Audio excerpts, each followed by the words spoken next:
Shalom. I want to start off by giving all praises to Yahweh, Bahasham, Yahushai, Bahasham Rakah Kadash, giving double honor to the Apostle Elders of Great Millstone, peace and blessings to brothers pushing in his truth and sincerity, and Kwam Yasharala. So, brother Napash Kadash, coming to you again with another lesson. And I'm just go through the spirit, but I'm going to start off in Psalms 2. This is a reminder of what these heathens did to us. All right. And before I even read, it was a couple things that popped in my mind that made me want to do this lesson. You got something called flooded cities. A lot of so-called black cities, like maybe like the late 1800s, early 1900s, the so-called black man, they'll tell you that he was wandering around in grass fields and they know how to take care of it. We didn't know how to take care of ourselves. And that's not true. We had whole thriving cities. And you know what they did to them? They flooded them with water. A lot of these lakes used to be cities. That's why you got something called Black Wall Street. And it was bombed. Bombed. A bunch of niggas in there was getting money. And you know what Esau did? He bombed it. Of course, we know these go back to the curses. But more or less, hey, we know this chapter gonna tell you why we hate these heathens so much. All right. It says Psalms 2, chapter 1. Why do the heathen rage and the people imagine a vain thing? The kings of the earth set themselves. Well, first let's get there. Why do the heathen rage and the people imagine a vain thing? What's the vain thing? The word vain, let's grab it.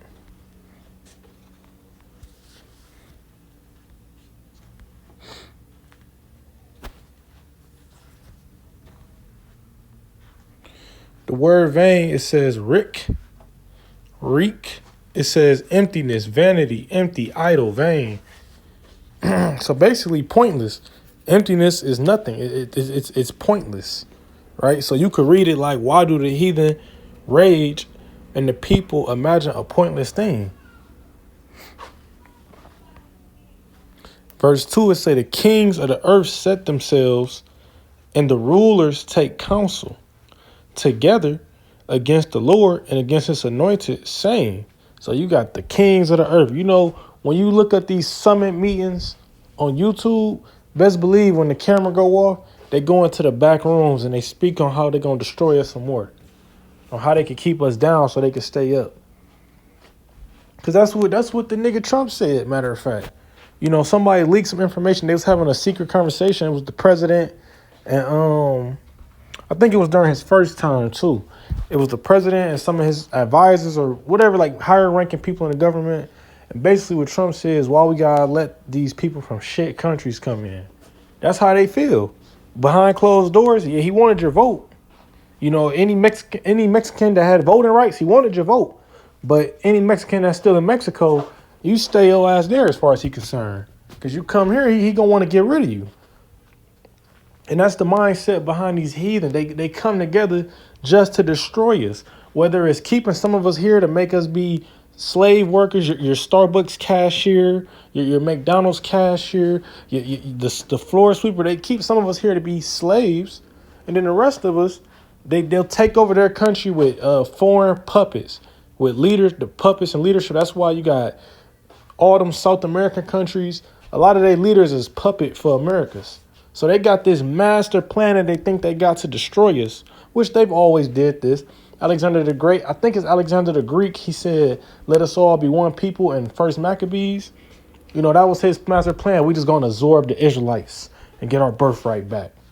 And look at it now. What's the master plan? We're going to get them all to take the sea hip and they going to be ours. That's the vain plan. Every time they make these vain plans, the Lord bring it to naught because it's not of the Lord. Verse 3. Let us break their bonds asunder and cast away their cords from us. They want to break us. Like even in the NLT, it say, let us break their chains. They cry and free and free ourselves from slavery to God. Damn. But basically, they just want to break us. Every master plan they have is actually to keep us in chains longer. How much more can they oppress us? Scriptures talk about how the Edomites, they can't go to sleep unless they see something fall, meaning they can't go to sleep at night unless they kill somebody. And it shows. You look up a lot of these paragraphs and a lot of these articles, and it'll show you airplane pollution. It always fly over the hood. So Negroes and Latinos, Native and Seminole Indians, they get the most repercussions, or they get most of the effects from airplane smoke. You look at the food, we gotta save a lot. They got a Whole Foods. Even if Whole Foods is selling, janky shit, I guarantee you Whole Foods is a lot more. I'm pretty sure Save a Lot buy they stuff from Whole Foods. That's why you save a lot. You buying old ass shit. That's why shit from Save a Lot don't last too long. It could be anything. Tell me why it's a gun store within walking distance everywhere in the hood. It's a liquor store on every corner. You best believe everybody know where your neighborhood liquor store is. Anything to destroy ourselves, they give it to us. While we have a crack epidemic. Things like that. Verse 4, he that sitteth in the heavens shall laugh. The Lord shall have them in derision. Let's get the word derision.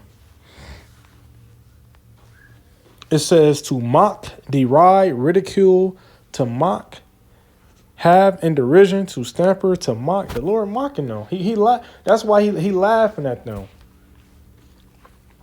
All right, he's laughing at the heathen because the only reason why the Lord even allowed them to take us over is because of our wickedness, according to Ezekiel. The only reason why these heathen were ever able to overpower us is because the Lord allowed them to. It's not because they were stronger than us, better than us, faster than us, smarter or wiser than us. That's not the reason. It's because the Lord allowed it. So for them to sit up here and make plans to how they going, yes, we conquered them once. All we got to do is keep them conquered. Nigga, y'all, these heathens ain't really conquerors. I mean, they conquered us, but only because they got the green light from the Lord. The moment the Lord say, I forgive them, we'll be back in the homeland. Believe me. The moment the Lord forgive us and we back on his good side, we'll be right back in the homeland. Verse 5. Then shall he speak unto them in his wrath, and vex them in his sore displeasure. Ooh-wee. Hey, Lord, he gonna vex them. He gonna vex them. It's one thing when your kid poking you, trying to watch, he keep poking you, and you getting vexed. It's another thing when the Lord vexing you. Because the Lord will attack everything you love. Everything you love. Consider that. So because you know what though? These so-called elites and shit like that, they making these, like I said, these summit meetings, and they doing these backdoor closed deals and all this to keep us oppressed and whatnot. And then what's gonna happen is, like I think it's Amos 9. Roughly paraphrasing. It go into how they dig into hell. Yeah, they gonna have their bunkers. They gonna be underground. They gonna have their little spaceships.